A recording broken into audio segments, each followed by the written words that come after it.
प्रेक्षकांनो नमस्कार. मी मुकेश शिंदे आज पुन्हा एकदा आपल्या BMS न्यूज चॅनलमध्ये मी आपल्या सर्व प्रेक्षकांचं मनपूर्वक स्वागत करतो. मित्रांनो, आपल्या सर्वांना ठाऊक आहे आपल्या चॅनलची टॅगलाईन उघडा डोळे आणि वापरा डोके. मित्रांनो, समाज माध्यम सोशल मीडिया किती प्रबळ झालेला आहे, किती क्रांतिकारी झालेला आहे हे आज आपण सर्वजण अनुभवतोय. कॉकरोच जनता पार्टीच्या माध्यमातून आजचा जो युवक आहे त्याच्या मनातली जी भावना आहे, असंतोष आहे, जी खदखद आहे ती ह्या निमित्ताने आपल्याला पाहायला मिळते. ह्या कॉकरोच पार्टीचा वाढता प्रभाव आणि लोकप्रियता, त्याची उत्कंठा ही सर्वत्र आपल्याला पाहायला मिळते. ही उत्सुकता का निर्माण झाली आणि एवढं कुतूहल का निर्माण झालं? कारण सरन्यायाधीश काय म्हणाले बेरोजगार युवकांना?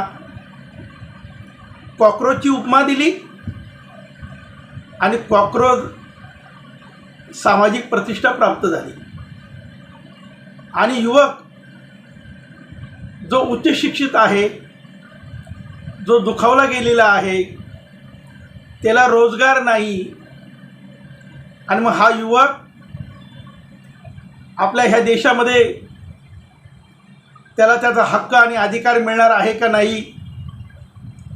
तो सन्मानाने जगू शकणार आहे का नाही? उद्योग व्यापारामध्ये त्याला स्थान मिळणार आहे की नाही?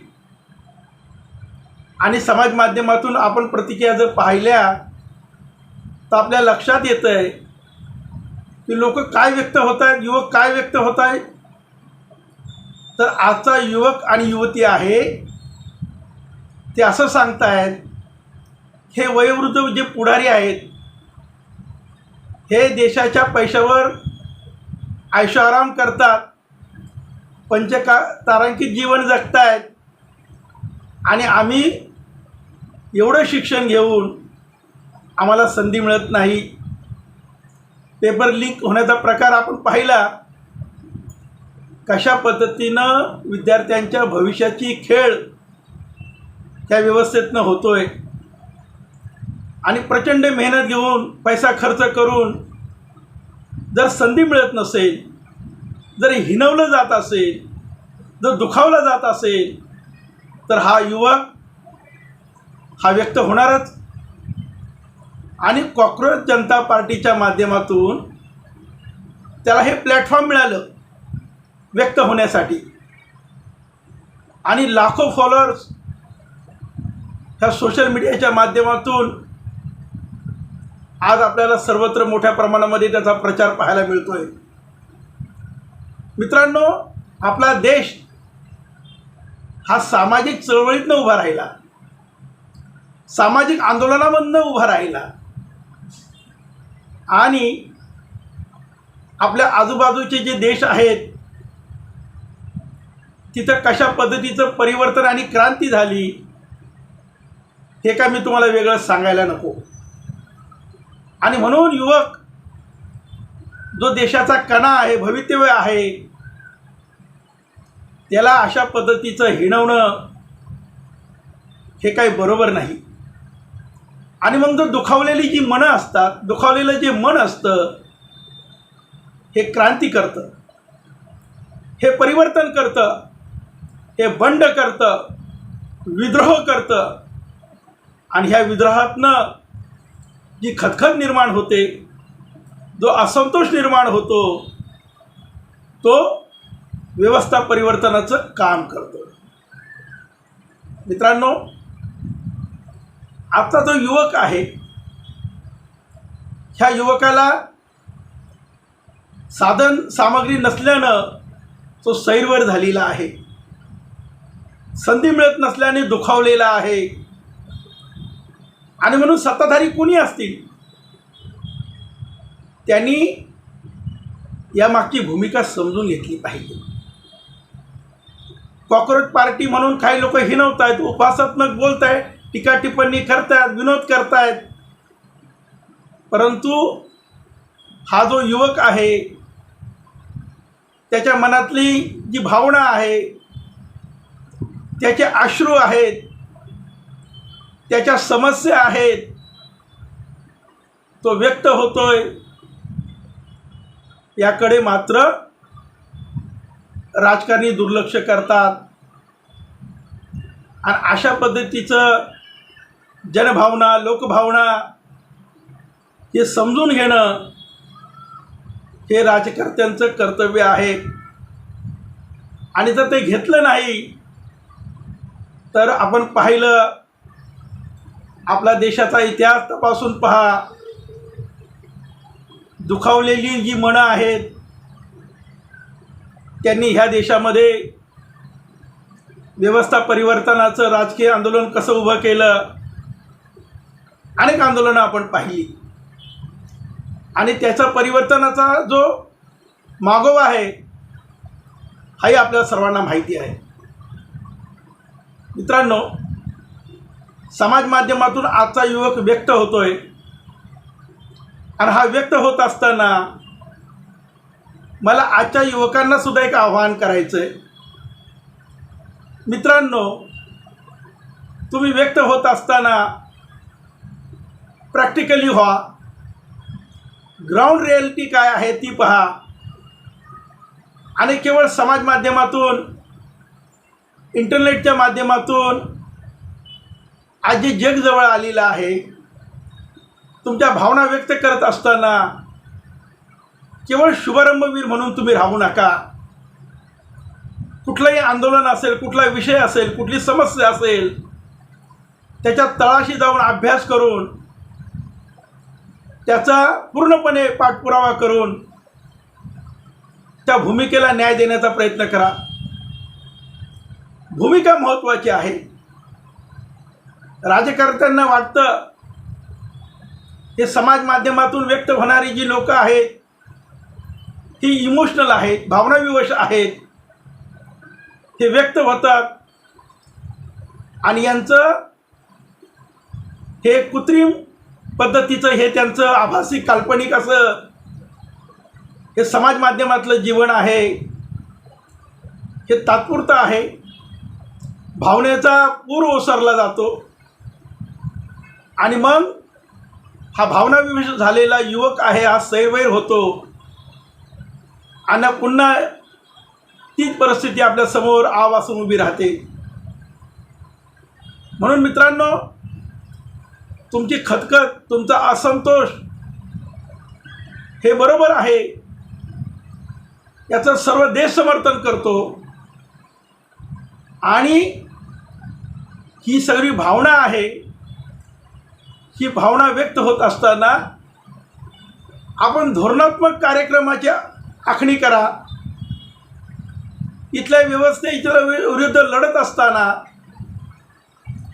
आपण केवळ शुभारंभवीर म्हणून राहू नका.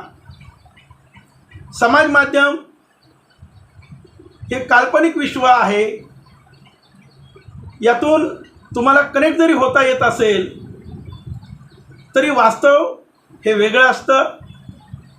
आपण वास्तवाशी निगडीत राहून प्रॅक्टिकली संघटित होऊन आपण आपले हक्क, अधिकार, न्याय हा मिळवला पाहिजे. आपल्याला भारतीय संविधानाने आणि संविधानाचे शिल्पकार परमपूज्य महामानव डॉक्टर बाबासाहेब आंबेडकरांनी हक्क आणि अधिकार दिलेले आहेत. व्यवस्थेविरुद्ध संघर्ष करण्याची ताकद दिलेली आहे. आपण आपला आवाज निश्चितपणे बुलंद करा. संपूर्ण देश आपल्या पाठी उभा राहील.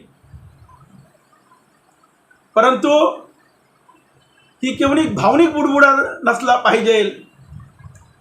हा केवळ एका व्यवस्थेला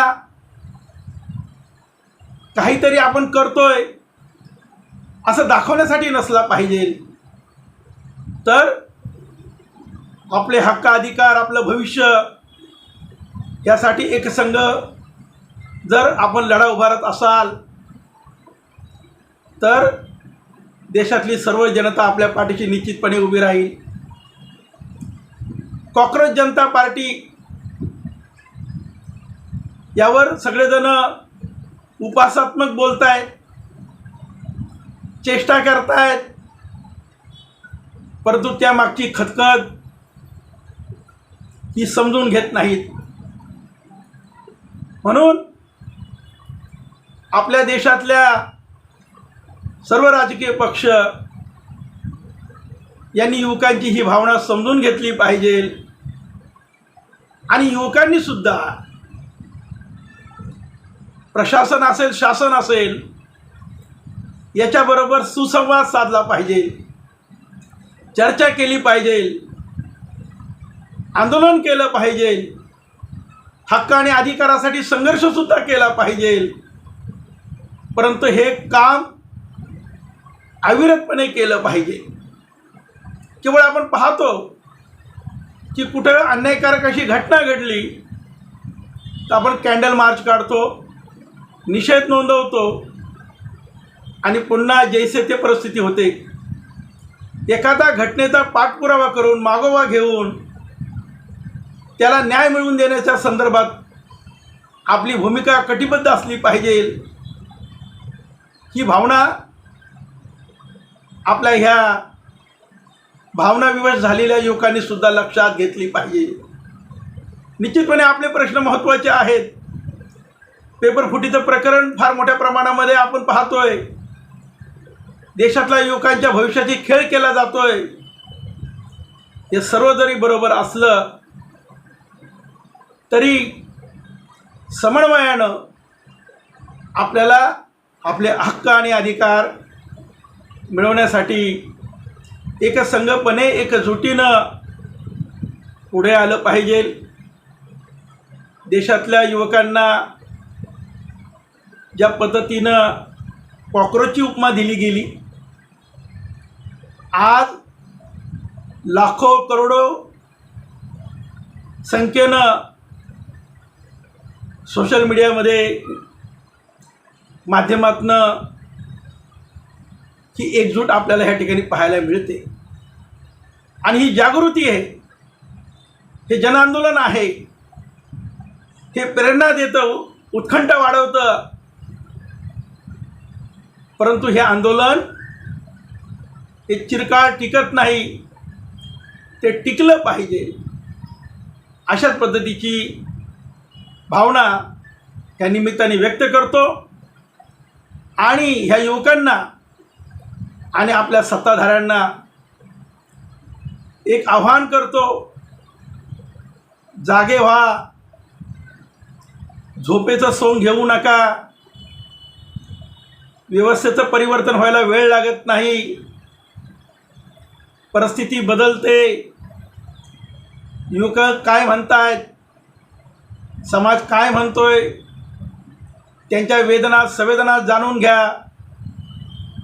आजचा हा युवक उद्याचा आपल्या देशाचा आधारस्तंभ आहे. त्याच्या वेदना समजून घ्या, त्याच्या भावना समजून घ्या आणि त्याला न्याय देण्याचा प्रयत्न करा. तूर्त एवढंच आव्हान करतो, या ठिकाणी थांबतो. आणि ही जी सामाजिक चळवळ उभी राहिलेली आहे, जी भावना त्या निमित्ताने पुढे आलेली आहे, ह्या भावनेचा सर्वांनी आदर करावा अशी अपेक्षा या निमित्ताने व्यक्त करतो. मित्रांनो, या संदर्भातली आपली काही मतं असतील तर आपण कमेंट्स बॉक्समध्ये व्यक्त व्हा. कॉक्रोच समाज पार्टी असेल आणि आपले सरन्यायाधीश काय म्हटले या संदर्भात व्यक्त होत असताना आपल्या देशातली एकता आणि अखंडता ही कायम राहावी आणि सामोपचारानं प्रश्न सोडवणूक व्हावी एवढीच अपेक्षा या ठिकाणी व्यक्त करून तूर्त या ठिकाणी थांबतो. आपण माझं चॅनल सबस्क्राईब केलं नसेल तर आपण माझं चॅनल सबस्क्राईब करून शेअर करावं अशी विनंती करतो. धन्यवाद. जय हिंद, जय महाराष्ट्र.